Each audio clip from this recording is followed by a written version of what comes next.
Hello बच्चों, कैसे हो आप सब लोग। उम्मीद करता हूँ सब लोग बहुत ठीक ठाक होंगे। स्टूडेंट्स, मैं doctor Pavan Oberoi, former principal of Vidyotma girls PG college Khatauli district Muzaffarnagar. Students, हमारा जो प्रिंसिपल्स ऑफ मार्केटिंग या मार्केटिंग मैनेजमेंट की जो सब्जेक्ट चल रहा है उसके मैं 4 चैप्टर करा चुका हूँ और 6 वीडियो मैं इसकी बना चुका हूँ सब अब तक इससे पहले। तो आज स्टूडेंट्स हम चैप्टर करेंगे, चैप्टर नंबर 5, उपभोक्ता व्यवहार, कंज्यूमर बिहेवियर। ठीक है स्टूडेंट्स, आप लोगों को ये क्वेश्चन बहुत अच्छे आ रहे हैं। मेरी कई लोगों से बात भी हुई है, कई स्टूडेंट से, कई टीचर से। तो उससे आगे के चैप्टर जो है मैं आपके लिए लेकर के आया हूँ। और स्टूडेंट्स, 1-2 दिन का गैप इसलिए आ जाता है, जैसे कि मैंने आपको बताया कि क्वेश्चंस को हाथ से बनाने में आपको पता है पढ़ने में टाइम भी लगता है। और मेरी कोशिश ये है कि बेस्ट से बेस्ट मैं क्वेश्चन आपको दे सकूं। ठीक है, मिस्टेक भी ना हो उसमें, और क्वेश्चन भी बोलते बोलते भी कभी मिस्टेक हो जाती है, कभी कुछ वर्ड्स टिपिकल आ जाते हैं तो उसमें मिस्टेक हो जाती है। इंग्लिश में भी जो है आपको बताना पड़ता है, कुछ हिंदी के वर्ड टिपिकल होते हैं।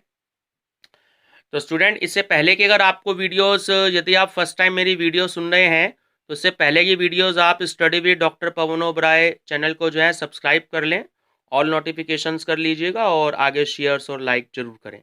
चलिए स्टूडेंट, स्टार्ट करते हैं। Question number 1, fill the blank से अभिप्राय उपभोक्ता की उन क्रय, क्रय को परचेज कहते हैं, आप सब जानते हो, आदतों, आचरण, प्रवृत्तियों, प्रवृत्तियों को इंग्लिश में हम ट्रेंड्स बोलते हैं, व्यवहार अथवा तरीकों से है जिनसे प्रेरित होकर वह वस्तुओं और सेवाओं का क्रय करने का निर्णय लेता है।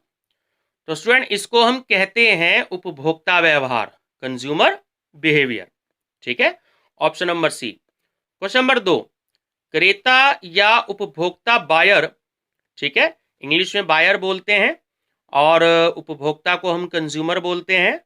ठीक है, और व्यवहार का वह क्रमबद्ध प्रक्रिया है जिसके अंतर्गत कोई व्यक्ति बाजार स्थान अथवा उत्पाद या सेवा संबंधी निर्णय लेने के लिए अपने वातावरण से परस्पर प्रभावित होता है। यह कथन किसका है? स्टूडेंट, ये 6-7 जो है डेफिनेशंस हैं। जैसे कि आपको पता है, जब भी मैं चैप्टर की स्टार्टिंग करता हूं तो कुछ 7-8 जो इंपॉर्टेंट डेफिनेशंस होती हैं, ये एग्जाम में आती भी हैं। ठीक है, तो अब यहाँ से कुछ 7-8 जो है वो आपकी इंपॉर्टेंट डेफिनेशन स्टार्ट है। तो स्टूडेंट, ये जो कथन है या परिभाषा है, ये है ऑप्शन नंबर ए, स्टिल, कंडिफ एवं गोवोनी। क्वेश्चन नंबर 3, क्रय करते समय किसी व्यक्ति के संपूर्ण व्यवहार को क्रय व्यवहार कहा जा सकता है। तो यह कथन किसका है? स्टूडेंट, ये कथन है गोवे का, option number B. Question number 4, उपभोक्ता व्यवहार एक ऐसी प्रक्रिया है जिसमें वह व्यक्ति यह निर्णय लेता है कि वस्तुओं और सेवाओं को खरीदना है तो क्या, कब और कहां, क्या, कब, कहां और किससे खरीदना है। यह परिभाषा किसकी है? स्टूडेंट, ये परिभाषा है ऑप्शन नंबर सी, वॉल्टर एवं पॉल की। क्वेश्चन नंबर 5, उपभोक्ता व्यवहार मानव व्यवहार का वह भाग है जिसका संबंध व्यक्तियों द्वारा उत्पादों के क्रय, उत्पादों को आप जानते हैं हम प्रोडक्ट्स बोलते हैं इंग्लिश में, और उपयोग के संबंध में लिए गए निर्णयों एवं कार्यों से होता है। यह परिभाषा किसकी है?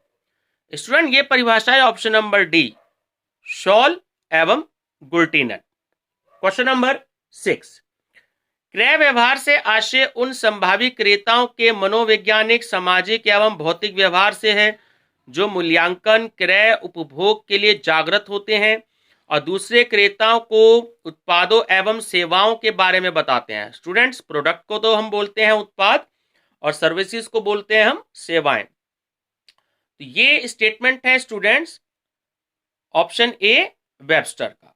क्वेश्चन नंबर 7, उपभोक्ता व्यवहार वह अनुभाग है जो प्रबंधकों को, इंग्लिश में मैनेजर बोलते हैं प्रबंधकों को, यह बताता है कि उपभोग्य वस्तुओं पर व्यय करने के निर्णय के पीछे क्या है। यह केवल यह सिद्ध नहीं करता कि क्या विनिमय, इंग्लिश में विनिमय को एक्सचेंज बोलते हैं, किया गया है, वरन यह भी दर्शाता है, दर्शाने को प्रेजेंट बोलते हैं या डिस्क्लोज कहते हैं, कि कहां, कब, क्यों और कितनी बार विनिमय करना है। तो यह परिभाषा किसकी है? तो स्टूडेंट, ये परिभाषा है ऑप्शन नंबर बी, शिपमैन एवं कनुक्की। क्वेश्चन नंबर 8, उपभोक्ता व्यवहार में लोगों की वे क्रियाएं सम्मिलित हैं जो वे माल एवं सेवाओं को प्राप्त करने एवं उनका उपयोग करने हेतु करते हैं तथा इनमें वे निर्णय प्रक्रियाएं, ठीक है, डिसीजन प्रोसेस भी सम्मिलित है जो इन क्रियाओं को निर्धारित करने तथा निर्धारित करने से पहले की जाती हैं। ये परिभाषा किसकी है? ये परिभाषा स्टूडेंट ऑप्शन नंबर ए, कुर्ज तथा बून की। चलिए, डेफिनेशंस खत्म हो गई हैं, ठीक है। बहुत ही इंपॉर्टेंट डेफिनेशंस है, हर चैप्टर की डेफिनेशंस आपको 4-5 एग्जाम में जरूर मिलेंगी। Question number 9, principles of marketing के लेखक कौन है? तो स्टूडेंट ऑप्शन नंबर डी बिल्कुल ठीक है, प्रोफेसर R.S. बुस्किर्क, ठीक है। क्वेश्चन नंबर 10, उपभोक्ता व्यवहार है। तो स्टूडेंट तीनों ही पॉइंट्स बिल्कुल ठीक है कि विपणन अवधारणा का मूल आधार, बेसिक्स ऑफ मार्केटिंग कॉन्सेप्ट्स, ठीक है। बी, व्यापक प्रक्रिया, वाइड प्रोसेस। सी, गत्यात्मक क्रिया, डायनामिक एक्टिविटी। और डी, उपयुक्त सभी, ठीक है। ऑप्शन नंबर डी जो है वो बिल्कुल ठीक है। क्वेश्चन नंबर 11, उपभोक्ता व्यवहार उपभोक्ता के व्यक्तिगत प्रभावों तथा बाह्य वातावरण को इंग्लिश में एक्सटर्नल एनवायरनमेंट कहते हैं, के घटकों को फैक्टर्स बोलते हैं, के प्रभावों का परिणाम है। ये कथन किसका है? तो स्टूडेंट ये कथन है ऑप्शन नंबर डी, कुर्ज तथा बून का। क्वेश्चन नंबर 12, एक व्यक्ति का क्रय व्यवहार उसकी संपूर्ण क्रय निर्णय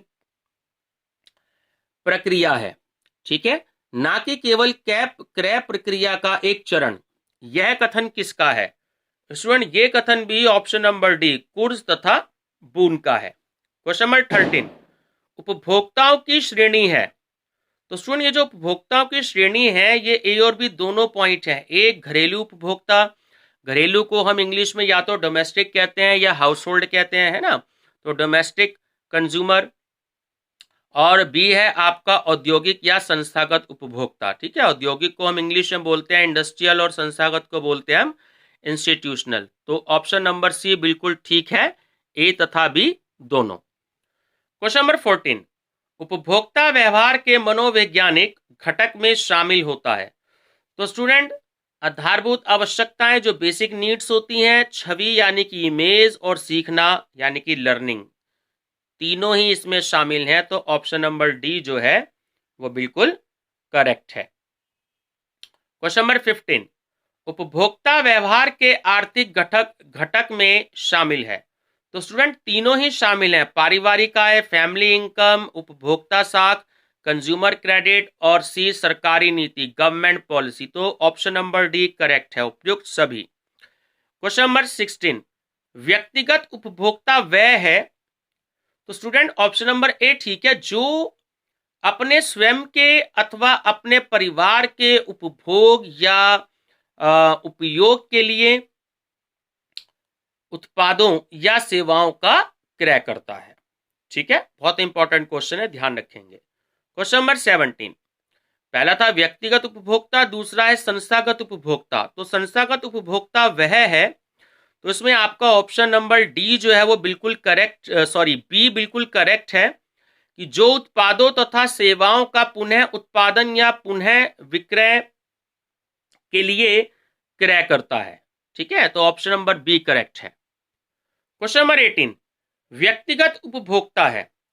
तो स्टूडेंट ये जो व्यक्तिगत उपभोक्ता होता है ना, यही अंतिम उपभोक्ता होता है, ऑप्शन नंबर डी, ठीक है, अंतिम उपभोक्ता। क्वेश्चन नंबर 19, संस्थागत उपभोक्ता में शामिल है। तो स्टूडेंट ये जो संस्थागत उपभोक्ता होते हैं इसमें तीनों ही शामिल है, ए निजी, बी सरकारी और सी सहकारी। सहकारी को कोऑपरेटिव बोलते हैं इंग्लिश में। तो ऑप्शन नंबर डी उपयुक्त सभी, ठीक है। क्वेश्चन नंबर 20, वर्तमान समय में बाजार कहलाता है। तो स्टूडेंट क्रेता बाजार कहलाता है, बायर मार्केट कहलाता है, option number A. Question number 21, निम्नलिखित में से कौन सा कथन सत्य है। तो स्टूडेंट देखिए ये ऐसे भी क्वेश्चन आते हैं, 3-4 आपको क्वेश्चन आएंगे और कंपटीशन में तो अक्सर आते हैं ये, जहां जहां कंप्यूटर एप्टीट्यूड या मार्केटिंग एप्टीट्यूड, ठीक है, आते हैं या बैंक से रिलेटेड क्वेश्चन आते हैं, तो ऐसे भी क्वेश्चंस बहुत आते हैं। तो देखिए ये मैंने तीनों ही बिल्कुल इंपॉर्टेंट कथन लिए हैं, ठीक है। 3 क्वेश्चंस हमारे यानी इसमें कवर होते हैं कि ए वर्तमान समय में ग्राहक बाजार का राजा होता है, बिल्कुल ठीक है। ऑप्शन नंबर सी, वर्तमान बाजार में बाजार क्रेता बाजार कहलाता है, यह भी बिल्कुल ठीक है। ऑप्शन नंबर सी, समस्त विपणन क्रियाएं यानी कि जो भी कोई मार्केटिंग एक्टिविटीज होती हैं वो उपभोक्ताओं के चक्कर काटती हैं, तो ये भी बिल्कुल ठीक है, ठीक है। तो तीनों ही मैंने पॉइंट्स ऐसे लिए हैं जो बिल्कुल ठीक है। ऑप्शन नंबर डी उपयुक्त सभी। क्वेश्चन नंबर 22 कि फ्रायड के अनुसार मानव का व्यक्तित्व तत्व पर आधारित है। तो स्टूडेंट तीनों तत्वों पर आधारित होता है, ठीक है। मूल प्रवृत्ति, परम अहम, सुपर ईगो जिसे हम बोलते हैं, और सी अहम ईगो, ठीक है। ऑप्शन नंबर डी उपयुक्त सभी। क्वेश्चन नंबर 23 निकोशिया मॉडल का प्रतिपादन किसने किया। प्रतिपादन मतलब डेवलप किसने किया। तो निकोशिया मॉडल का जो प्रतिपादन है वो option number A C Francisco Nicosia ने किया था, ठीक है। क्वेश्चन नंबर 24 निकोसिया मॉडल का प्रतिपादन कब किया गया। स्टूडेंट ये जो कब वर्ड यहां पे छूट गया है, तो सही आंसर है इसका ऑप्शन नंबर बी 1966 में। क्वेश्चन नंबर 25 कि हॉवर्ड सेठ मॉडल को प्रस्तुत किया गया। तो स्टूडेंट हॉवर्ड सेठ मॉडल को जो प्रस्तुत किया गया वो ऑप्शन नंबर सी 1969 में, ठीक है। प्रस्तुत मतलब डेवलप किया गया या विकसित किया गया, बात एक ही होती है। क्वेश्चन नंबर 26 भारतीय क्रेता की प्रवृत्ति, प्रवृत्ति को इंग्लिश में टेंडेंसी बोलते हैं, है किस तरीके की है। तो स्टूडेंट सौदेबाजी करना भी होती है, शिकायत करना भी होती है और सस्ता खरीदना भी होती है, तीनों तरीके की होती है, तो ऑप्शन नंबर डी करेक्ट है। क्वेश्चन नंबर 27 क्रय करते समय किसी व्यक्ति के संपूर्ण व्यवहार को क्रय व्यवहार कहा जाता है। तो सही आंसर है student Goethe, option number A. Question number 28 Maslow की आधारभूत क्रमबद्धता है यानी कि नीड्स जो है। तो स्टूडेंट इन्होंने 5 तरीके की बताई थी, ध्यान रखना ये क्वेश्चन बहुत इंपॉर्टेंट है, एग्जाम में आया हुआ भी हुआ है, ठीक है। Option number B 5। Question number 29 विश्वास एक वर्णात्मक, थोड़ा मिसप्रिंट है वर्णात्मक स्टूडेंट्स, वर्णात्मक विचार इंग्लिश में डेस्क्रिप्टिव बोलते हैं, जिसे कोई व्यक्ति किसी के संबंध में बनाए हुए है, ठीक है वर्ड भी छुटा हुआ है कि विश्वास एक वर्णात्मक विचार है जिसे कोई व्यक्ति किसी के संबंध में बनाए हुए है। तो ये कथन किसका है। तो स्टूडेंट ये कथन है option number D Philip Kotler का। क्वेश्चन नंबर 30 संगठनात्मक क्रय निर्णय ऑर्गेनाइजेशनल परचेज डिसीजन प्रोसेस, ठीक है। तो प्रक्रिया के चरण कौन कौन से है। तो स्टूडेंट तीनों ही चरण है, आवश्यकता की पहचान, आवश्यकता का वर्णन और क्रय आदेश देना, ठीक है, उपयुक्त सभी। क्वेश्चन नंबर 31 क्रय प्रक्रिया का चरण निम्नलिखित में से नहीं है। तो स्टूडेंट ऑप्शन नंबर सी ये जो नियोजन है ना ये नहीं है इसका, ऑप्शन नंबर सी नियोजन। क्वेश्चन नंबर 32 आपूर्तिकर्ता के चयन का आधार है। तो स्टूडेंट ऑप्शन नंबर डी बिल्कुल करेक्ट है कि विशिष्ट विवरणों के अनुरूप सामग्रियों की आपूर्ति करने की क्षमता, ठीक है। ऑप्शन नंबर डी करेक्ट है। क्वेश्चन नंबर 33 विक्रेताओं की खोज के लिए आवश्यक है। तो स्टूडेंट सही आंसर है ऑप्शन नंबर ए टेंडर सूचनाओं का प्रकाशन। क्वेश्चन नंबर 34 क्रय आदेश कौन देता है। तो स्टूडेंट्स क्रय आदेश देता है ऑप्शन नंबर सी क्रय विभाग, ठीक है, परचेज डिपार्टमेंट। क्वेश्चन नंबर 35 आपूर्तिकर्ता के चयन के बाद की क्रिया है। तो स्टूडेंट इसका सही आंसर है आपका ऑप्शन नंबर बी क्रय विभाग द्वारा क्रय आदेश देना, ठीक है। क्वेश्चन नंबर 36 क्रय आदेश के बाद किया जाता है। तो सही आंसर है स्टूडेंट ऑप्शन नंबर ए पूर्तिकर्ता द्वारा माल की पूर्ति, ठीक है। क्वेश्चन नंबर 37 आधुनिक बाजार है। देखिए ये थोड़ा सा वही क्वेश्चन है जो भी कुछ टाइम पहले आया था, थोड़ा सा बस क्रेता का बाजार यहां पे कर दिया, ठीक है। जो आधुनिक बाजार है, मॉडर्न मार्केट है, वो बायर मार्केट ही कहलाता है। क्वेश्चन नंबर 38 पेनिट्रेशन का क्या अर्थ है। तो स्टूडेंट पेनिट्रेशन का जो अर्थ है वो ऑप्शन नंबर सी है कि संभावित ग्राहकों तक पहुंचना। क्वेश्चन नंबर 39 क्रेता व्यवहार की प्रकृति है? तो स्टूडेंट तीनों तरीके की है, क्रय व्यवहार भी है, क्रय निर्णय प्रक्रिया भी है, परिवर्तनशील व्यवहार भी है। तो आंसर नंबर डी, आपका ऑप्शन नंबर डी, उपयुक्त सभी। क्वेश्चन नंबर 40, क्रय व्यवहार आधारित प्रक्रिया है? तो स्टूडेंट तीनों पर ही है, व्यक्ति की शारीरिक क्रिया, व्यक्ति की मानसिक क्रिया और व्यक्ति की सामाजिक क्रिया, उपयुक्त सभी। ये आपके एक ही क्वेश्चन में तीनों ऑप्शन कवर हो रहे हैं। मैं चाहता तो उन्हें अलग अलग भी बना सकता था, बट उपयुक्त सभी का मेरा मेन मोटिव ये रहता है कि आप एक ही क्वेश्चन में तीनों पॉइंट्स पढ़ लें, ठीक है, ताकि आपको याद रहे। चलिए क्वेश्चन नंबर 41, जियो मार्केटिंग का क्या अर्थ है? बहुत इंपॉर्टेंट है। तो सही आंसर है स्टूडेंट, जियो मार्केटिंग का अर्थ होता है ऑप्शन नंबर ए, जियो लोकेशन का निर्धारण करना। ठीक है, चलिए थोड़ा सा एक क्वेश्चन मिस्टेक हो गया था, मैंने काट दिया, आप इस पे ध्यान मत दीजिएगा। क्वेश्चन नंबर 43, क्रय प्रेरक तत्व है?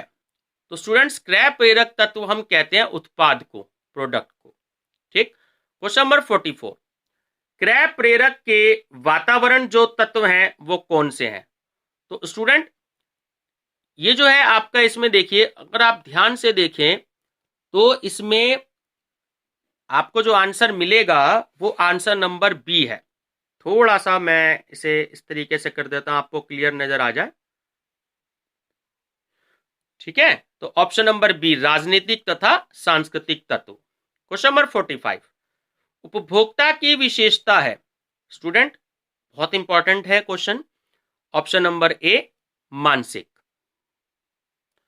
क्वेश्चन नंबर 46, उपभोक्ता की विशेषता नहीं है? तो ऑप्शन नंबर बी, मूल्य भुगतान विधि चयन प्रक्रिया। ठीक है, क्वेश्चन नंबर 47, उपभोक्ता निर्णयन प्रक्रिया के अंग हैं? तो स्टूडेंट तीनों हैं, आवश्यकता की अनुभूति, सूचना खोज और विकल्पों का मूल्यांकन। ऑप्शन नंबर डी, उपयुक्त सभी। ठीक है, एक देखिए एक्स्ट्रा का मतलब यह है कि एक और होता है इसमें ई, चयन। अगर सूचना खोज या विकल्पों का मूल्यांकन की जगह आपको चयन भी दे दे तो वो भी आप ध्यान रखेंगे। ठीक है, वो भी होता है इसमें। क्वेश्चन नंबर 48, क्रय व्यवहार के तत्व हैं?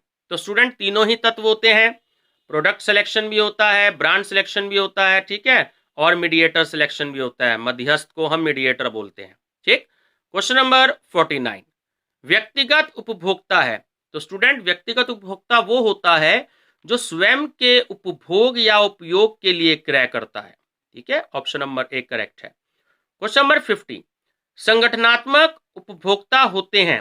तो सही आंसर है स्टूडेंट ऑप्शन नंबर बी, लाभकारी। ठीक है, क्वेश्चन नंबर 51, संगठनात्मक उपभोक्ता के रूप हैं? तो स्टूडेंट तीनों ही रूप होते हैं, सरकारी उपभोक्ता भी होता है, सहकारी उपभोक्ता भी होता है, निजी उपभोक्ता भी होता है। तो ऑप्शन नंबर डी जो है वो करेक्ट है, उपयुक्त सभी। क्वेश्चन नंबर 52, पुनः विक्रय हेतु क्रय करना? तो पुनः विक्रय हेतु क्रय करना जो है वो स्टूडेंट्स ऑप्शन नंबर सी, संस्थागत उपभोक्ता होता है। ठीक है, क्वेश्चन नंबर 53, उपभोक्ता व्यवहार के लाभ हैं? तो सही आंसर है उपयुक्त सभी। कौन कौन से? उपभोक्ता व्यवहार की विस्तृत जानकारी, क्रय निर्णायक की जानकारी और विपणन अवसरों की जानकारी, तीनों ही इसमें शामिल होते हैं। Option number D. Question number 54, क्रय प्रक्रिया में परिवार के सदस्यों की भूमिका निम्नलिखित में से किस रूप में होती है? स्टूडेंट सही आंसर है ऑप्शन नंबर ए, प्रवर्तक, इंग्लिश में बोलते हैं हम प्रमोटर्स। ठीक है, क्वेश्चन नंबर 55, निम्नलिखित में से कौन सी भूमिका क्रय प्रक्रिया में परिवार के सदस्यों की नहीं होती है? तो सही आंसर है स्टूडेंट ऑप्शन नंबर बी, अंशधारी। ठीक है, शेयर होल्डर। क्वेश्चन नंबर 56, किस परिवार में पति पत्नी मिलकर क्रय निर्णय करते हैं?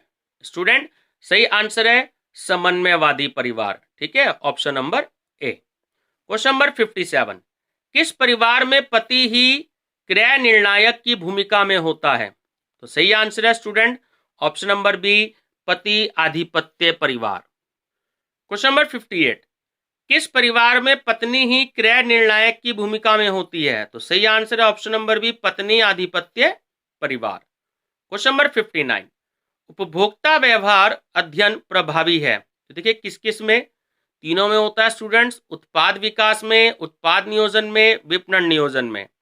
प्रोडक्ट डेवलपमेंट में, प्रोडक्ट प्लानिंग में और मार्केटिंग प्लानिंग में। ठीक है, ऑप्शन नंबर डी उपयुक्त सभी में। क्वेश्चन नंबर 60, उपभोक्ता व्यवहार को प्रभावित करने वाले घटक कौन से हैं? तो स्टूडेंट तीनों ही घटक होते हैं, आर्थिक घटक भी होते हैं, व्यक्तिगत घटक भी होते हैं और मनोवैज्ञानिक घटक भी होते हैं। ठीक है, सही आंसर है उपयुक्त सभी। क्वेश्चन नंबर 61, व्यक्तिगत घटक हैं तो स्टूडेंट तीनों। देखिए, आयु वो किसी भी पर्सन की अलग अलग हो सकती है। जीवन चक्र व्यवस्था, हमारा जो लाइफ साइकिल होता है।